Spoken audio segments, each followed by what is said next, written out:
Yang keempat, sama Allah maha mendengar tapi gak pernah krungu.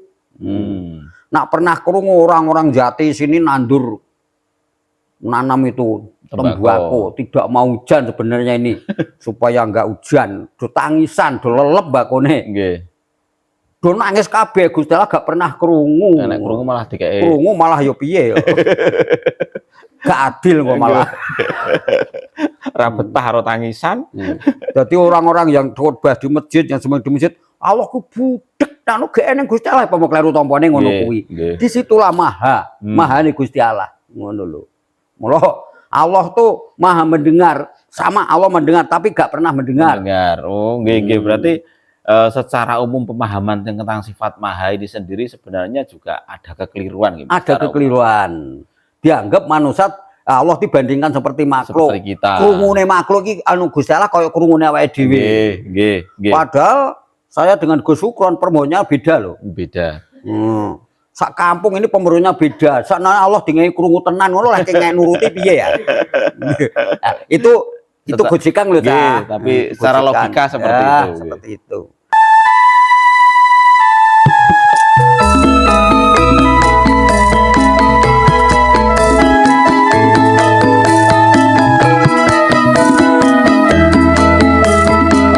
Assalamualaikum warahmatullahi wabarakatuh. Selamat malam, salam sejahtera untuk kita semua. Berjumpa lagi dengan channel Martabat 7 Satoriah Grobogan yang masih tetap lanjut dalam membahas atau membedah buku Miftahul Jannah. Tapi sebelum kita masuk pada materi bedah buku, ada beberapa pertanyaan yang sudah dirangkum sama tim yang perlu dijawab sama Romo Yai karena para pemirsa ini berharap jawaban. Oke, untuk menyingkat waktu kita langsung saja pada pertanyaan yang pertama ini dari akunnya @zainuri.nuri. Assalamualaikum Kiai. Waalaikumsalam warahmatullahi wabarakatuh. Badhe tangklet soal man arofa nafsahu fakot arofa robbah. Ajaran tentang wahdatil wujud, bagaimana tatarannya bisa sampai ke taraf man arofa itu. Soalnya kebanyakan teman saya begitu gampang ngomong soal man arofa nafsahu itu. Seakan-akan sudah sampai ke makom itu. Mohon penjelasan Yai supaya kita tidak salah jalan dalam menyikapi man arofa nafsahu itu. Apakah ada ciri-ciri orang yang sudah sampai makom itu? Dan ketika sudah sampai makom, mengenal man arofa nafsahu itu, apakah kita bakal tahu secara otomatis atau hanya seorang guru yang tahu? Kalau muridnya sudah sampai ke makom itu, matur suwun. Iki bakas tentang man arofa nafsah. Jadi pembakasan itu dengan jawabannya ya kita penyikapan ngaji ngakoid. Ngaji ngakoid itu kan ada 50 kan ya. Nah, ngakoid 50 itu dibagi 2. Diambil yang 9, yang 9 itu larinya kepada sifat Rasul. Nah, yaitu yang 1 sifat Rasul ada 9 itu, yang 1 itu sifat jaiznya, ada. Yang 4 itu sifat mokalnya, yang 4 sifat wajibnya, gitu saja. Nah, terus tinggal 41. 41 itu yang 1 juga sifat jaiznya atau wenang. Nah, yang 20 itu larinya ke sifat mokalnya Allah. Yang 20 lari ke sifat wajib Gusti Allah. Nah, sekarang kita membahas tentang sifat wajib. Nah, itu nanti larunya kita mengetahui man arofa nafsah. Kenapa seperti itu? Karena sifat Allah itu yang wajib itu kan dibagi 4 ya. Nggih. Ya satu sebagian itu adalah hanya satu, yaitu sifat nafsiyah. Ya, nggih. Allah itu wujud, tegese ya wujud, maujud yang ada sekarang ini, wujudnya jisim. Nih, nah sifat nafsiyah adalah sifat bangsa nafsu, bangsa awak, fisik kita ini. Nafas ya. Nafas itu adalah fisik awak nih. Itulah man arofa nafsahu, diri. Jadi man arofa robah, maka kita akan mengenal sama juga mengenal Allah.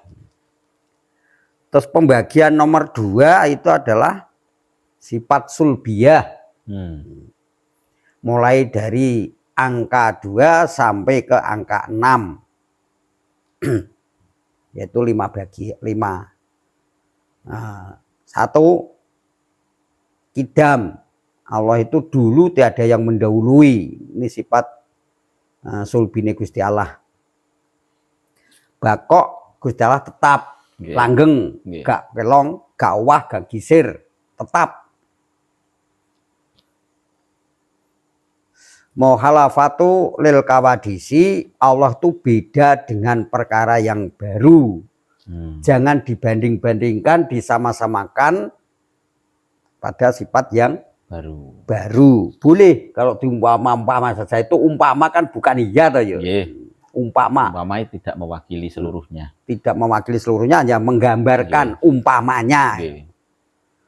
Diumpamakan boleh, tapi Allah itu tidak bisa digambarkan atau disamakan dengan sifat yang baru bangsa makhluk. Allah tuh qiyamu binafsi, berdiri dengan sendiri tanpa membutuhkan satu sama yang lain.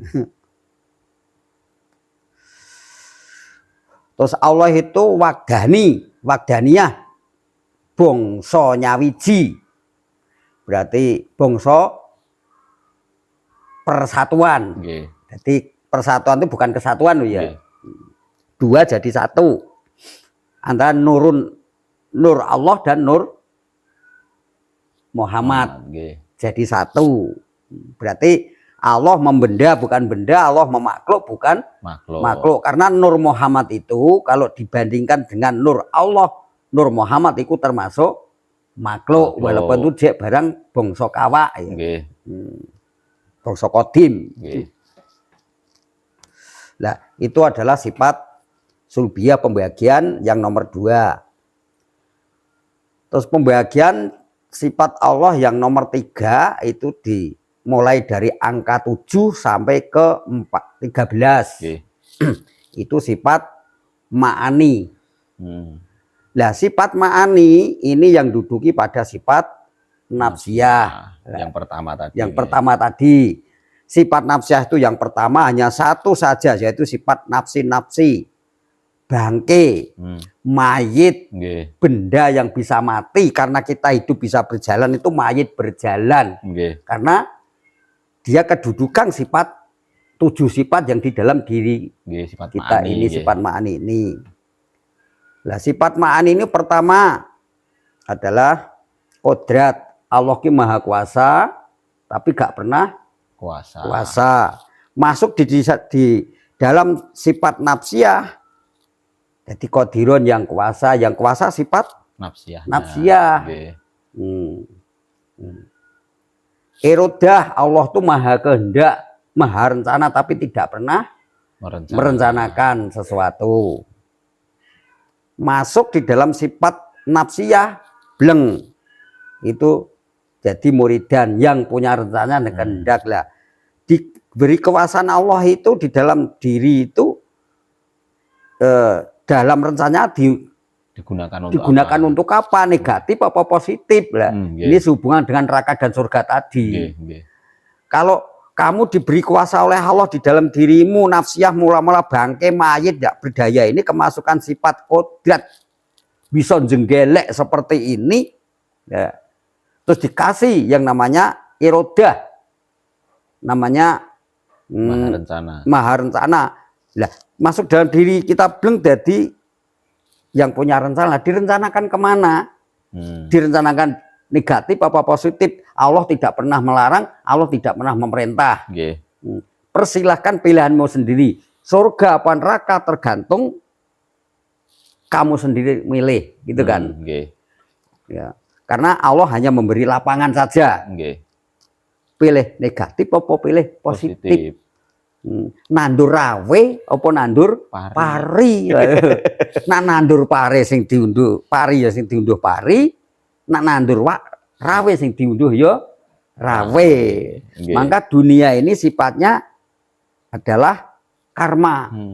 Karma itu kalau bahasa bahasa Arabnya sana adalah narung, api, neraka, unduhane dewi, munduh waing pakerti. Lah mula di dunia ini hukumnya sebab dan akibat. Sebab dan akibat dilakukan ditebus dengan langkah-langkah yang negatif apa positif. Itu tergantung orangnya lah milih. Surga kalau nggak dibeli ya nggak memiliki, neraka kalau nggak dibeli ya tidak memiliki. Yang untuk beli ijol-ijolannya apa? Perbuatanmu di dunia ini. Maka nggak ada yang bisa ditebus, semua itu hanya ditebus dengan perilakunya sendiri. Nah, sifat mani yang ketiga itu adalah ilmu. Ilmu ini pengertian. Punya rencana harus diilmoni, harus diilmoni biar tahu arahnya. Memang Kanjeng Nabi itu dokter alam, ya betul. Dia daripada jadi dokternya gelare isik profesore. Iya toh? Dia duluan profesornya daripada profesor dokter. Dulu lagi dokter. Karena penelitian dulu baru ditulis. Sing nulis kan wong-wong kuwi to ya. Ngono lho. Kanjeng Nabi gak nulis gak somot. Soko ngono lho. Lah maka dari itu ilmiahmu atau ilmumu itu untuk menimbang-nimbang mana yang negatif, mana yang positif, mana yang menguntungkan dan mana yang merugikan. Itu semua perbuatan kita sendiri. Yang keempat adalah yang namanya hayat, hidup. Allah ki maha hidup, nih tak pernah hidup. Kalau Allah itu hidup nanti ya ada kebalikannya mati. Saingan dagang barang mangko. Ngono lho. Dia maha hidup tapi tak pernah hidup. Kalau awalnya hidup mesti ada akhirnya mati. Awalnya mati akhirnya kan hidup. Loh, awalnya mati kok hidup? Benih jagung tuh kering. Iya kan? Dijemur mati itu benih jagung itu. Iya kan? Mati. Dimatikan yang kekal dulu. Nanti kalau nggak dimatikan dulu dipoeme, dijemur nganti kering, diulur nggak akan tumbuh. Dimatikan, dikekalkan dulu. Nanti baru dibangkitkan kembali. Dia kehidupan yang kedua kalinya apa yang keberapa ya? Li ayat li qaumi yatafakarun. Orang yang berpikirlah orang yang bisa menerima ayat Allah. Sesuatu yang membahagiakan dan yang menyenangkan itu surga. Sesuatu yang bikin kita ini sangsara, susah, itu namanya neraka. Nah, saiki Mas 1 kintal, kowe dingemas 1 kintal kon manggul kene Semarang pek diwi neraka apa swarga. Nak perintahnya sing penting teko Semarang ya. Lah ya kon manggul. Lah kon manggul kok. Kon manggul. Nggih. Lah nang wis nganggo mobil, nganggo apa, wis wargane tambah. Ngono bonus. Nah itu. Nah maka dari itu hayat Allah ki maha hidup tak pernah hidup. Masuk di dalam jisim kita atau sifat nafsiyah bleng dadi kayan yang hidup. Lah kita ini yang hidup. Yang itu karena yang ketempelan ini. Hidup nempel pada diri kita, maka yang hidup. Kita ini yang hidup. Maka di diri kita itu ada triliunan kehidupan. Maka kita harus tahu kehidupan mata dengan kehidupan telinga beda. Punya negeri sendiri. Kehidupan hidung dengan kehidupan mulut beda. Gak gelem jajah. Kadang-kadang alamnya beda kok. Kembang melati atau kembang kantil dicium hidung itu enak, sejuk, wangi, harum, dimakan pahit. Berarti alamnya kan beda gitu loh, Cak. Alamnya beda, punya kehidupan yang lain.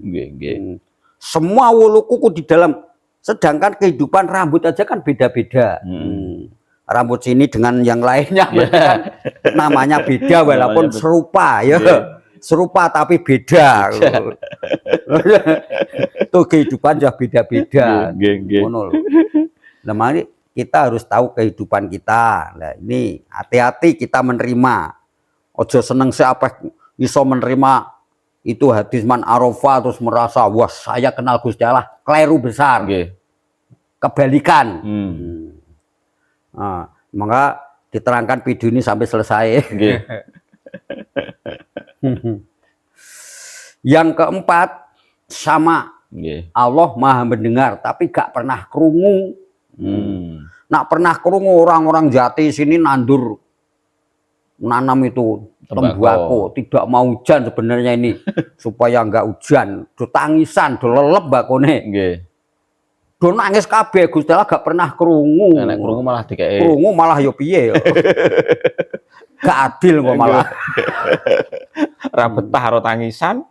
Jadi orang-orang yang khotbah di masjid, yang semua di masjid, Allah ku budek nang gek eneng Gusti Allah apa kleru tampane ngono kuwi. Disitulah mahane Gusti Allah. Ngono lho. Mula Allah tuh maha mendengar, sama Allah mendengar tapi gak pernah mendengar. Oh, nggih berarti secara umum pemahaman tentang sifat maha ini sendiri sebenarnya juga ada kekeliruan gitu. Ada kekeliruan. Dianggap manusia Allah dibandingkan seperti makhluk. Seperti kita. Krungune makhluk iki anu Gusti Allah kaya krungune awake dhewe. Nggih. Padahal saya dengan Gus Sukron permohonya beda loh. Beda. Sak kampung ini pemerunya beda. Saknanya Allah dingai krungu tenan ngono lah kengek nuruti piye ya. Itu gojekan lho ta. Tapi secara logika seperti itu. Seperti itu. Pak Prabowo saya kebingungan kok. Nggih. Padahal mau ngatur sak negara Indonesia tok. Ora sak dunia. Ora sak dunia. Pak Prabowo kebingungan lah, maka sama Allah mendengar tapi gak pernah mendengar, masuk di dalam diri kita bleng jadi samian yang mendengar, sing krungu ya aku. Nah, ini adalah indria untuk berkomunikasi dengan alam, untuk membedakan itu suara yang bahaya apa suara yang enggak, itu suara yang mengasihkan apa suara yang mengusikkan, dan sebagainya, untuk membedakan untuk apa ya, untuk kita berkomunikasi dengan alam antara makrokosmos dan mikrokosmos. Basor Allah ki maha melihat tapi gak pernah weruh. Nah, masuk di dalam nafsiyah bleng, dalam diri kita bleng dadi basiron yang weruh, sing melihat awake dhewe, ya kan? Kita yang bisa melihat. Sebab ini indria untuk berkomunikasi, untuk memandang mana alam yang baik, mana yang enggak, mana yang bahaya, mana yang tidak, ya. Dan untuk membedakan bentuk dan warna, ya. Terusan kalam Allah tuh maha ngendiko tapi gak pernah ngomong. Maha berbicara tapi tak bicara. Ya, maha bicara tapi gak pernah bicara. Masuk di dalam di kita bleng, jadi yang namanya kaliman. Lah mula akhirnya hilang sifatnya nafsiyah dan hilang sifatnya ma'ani, jadi sifat maknawiyah. Jadi yang angka 14 sampai 20 jawabannya kebalikannya dengan bahasa yang kusampaikan. Sama samian, basor basiron, kodrat irodah, dan sebagainya. Jadi itulah. Maka kalau kita sudah kenal man arofa nafsu faqad arofa robbah, maka dia tuh tahu diri. Ternyata aku hanya bangke, mayit, batang tak berguna dan tak berarti, tak berdaya ini. Kemasukan sifat nafsiyah bleng bisa bangkit seperti ini. Nah, maka jangan geleng loh. Mentang-mentang tahulah sebenarnya kamu tuh bangke, sebenarnya kamu tuh mayit yang berjalan. Kenapa mayit berjalan? Mayit yang sudah masih kedunungan sifat ma'ani. Orang awam mengatakan roh, gitu kan. Yang menjadikan kita sebenarnya sifat ma'ani atau kodrat, irodat, ilmu, kaya, sama, basor, kalam masuk dalam kita bleng jadi sehingga koyong ini ki. Hati-hatilah, karena kamu kuasa, bukan kuasamu. Hei, jangan mentang-mentang punya. Ya kan? Itu sebenarnya kuasa Allah. Jangan mentang-mentang gagah. Jangan mentang-mentang kamu itu pintar. Itu sebenarnya milik Allah semua. Karena apa? Coba kita tahu. Sifat nafsi atau bangke yang pertama ini di dalam diri kita ini tanpa kemasukan sifat ma'ani kita jadi apa? Ya. Bangkai. Bangkai kan? Nah, maka itu otomatis kalau kita sudah mengenal manarofa nafsu faqad arofa robbah, benar-benar kenal, akhirnya kesombongan itu akan hilang. Lebih ke introspeksi diri. Introspeksi diri, ternyata aku ini batang, aku ini mayit, ya kan? Cepat atau lambat kita ini mayit dan bangkai. Sekarang ini sih kalau kita manfaati nusa dan bangsa dan negara dan agamanya dan bangsanya, karena kita masih kedunungan roh, ya kan? Ya masih kedunungan roh, yaitu sifat ma'ani 7 sifat di dalam diri kita sehingga kita seperti ini. Berarti bahasa di Quran itu ada Allah menciptakan itu sebenarnya menciptakan itu tidak sama dengan bayangan. Nah, Allah menciptakan itu jangan seperti kita menciptakan bakwan, seperti kita menciptakan bangunan untuk yang ini. Enggak, kalau digambarkan seperti berarti Allah tuh di otak. Tapi secara umum itu, Mbak. Nah, sebenarnya Allah menciptakan yang disampaikan di Al-Qur'an ini menciptakan yang seperti apa? Nah, maka di situ dengan kata lillah. Kita harus bisa tahu Allah menciptakan dengan lilahnya. Nah, itu dengan lilahnya. Bahasa lillah itu kalau di bahasa Indonesiakan itu adalah dengan sendirinya. Bahasa ilmiah. Iya. Dengan sendirinya, tidak terdorong, bahkan tidak tertarik. Nah, maka tembung kata ini kalau benar-benar kita itu tahu man arofa nafsu faqad arofa robbah, maka dia tuh akan selalu merenungi hidupnya. Introspeksi diri, ternyata kita ini adalah hanya mayit, hanya sebatas bangkai. Karena kita masih kedunungan roh, maka kadang-kadang bisa manfaati nusa, bangsa, negara, dan agama. Iya kan? Kadang-kadang orang itu sebelum jadi bangkai, jadi batang, wis ambune buacin, buadek, lakune sengaja sepete wong, gila nih wong. Bikin resah masyarakat. Milik diwedeni wong masih hidup, misalnya jadi eden-eden. Ayo mati jadi pocongan. Jadi pocong. Urung mati jadi pocong, milik diwedeni wong. Kan ya. Dan maka dari itu, kalau kita benar-benar tahu man arofa nafsu faqad arofa robbah, memang li ayati li qaumi yatafakkarun, yang bisa nerima ayat ini ada hanya orang yang berpikir. Berpikirnya apa? Oh iya. Berarti sifat nafsiyah itu bangke mayit. Hasil perbuatannya Pak Kuru mbokku hingga menjadi aku ini. Karena Allah itu memberi apa? Allah itu memberi hidayah. Pakku dengan mbokku bungang. Sing namanya balakot kolana insana min sulatan mintin, jadikan manusia di saripati bumi lalu kita tetes air mani. Bapakku punya air mani yang namanya putih, ibuku punya air mani yang namanya ovum, merah warnanya, menyatu jadi jasad saya, jadi bangke saya mayit ini. Atas ridho Allah. Atas ridho Allah, kedunungan sifat ma'ani bisa jenggelek gagah kok ngene iki. Ya mula boleh gagah, boleh sombong, tapi menyombongkan Allah enggak opo-opo, karena saya adalah kuasa Allah. Nah, berarti kita tahu sifat Gusti Allah yang masuk di dalam diriku 7 sifat kodrat irodat ngilmu kayat sama basor kalam sehingga yang menjadikan aku boto seno gagahe ngene. Nggih. Karo tanggane rumangsa menang dhewe, karo sak kampung rumangsa pinter dhewe dan sebagainya. Nggih. Orang ngilingi sebenarnya kamu tuh bangkit dan mayit. Nggih. Cepat atau lambat akan membusuk. Nggih. Sifat mani ki enek masa aktife.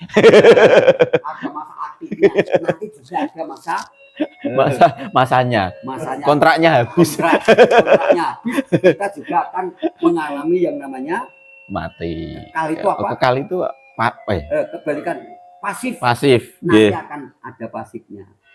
Bahkan kalau kita tahu kita ini tumpuan ilmu kimia, berapa kimia Nggih. bertumpu sehingga jadi atom sehingga jadi sekarang berapa ribu triliun kimia sehingga jadi wujud jasad Dipadatkan kita. nggih. Dipadatkan jadi jasad kita ini sehingga kemasukan sifat ma'ani iso dadi gagayo niki. Nggih. Maka boleh kamu ngaku Allah.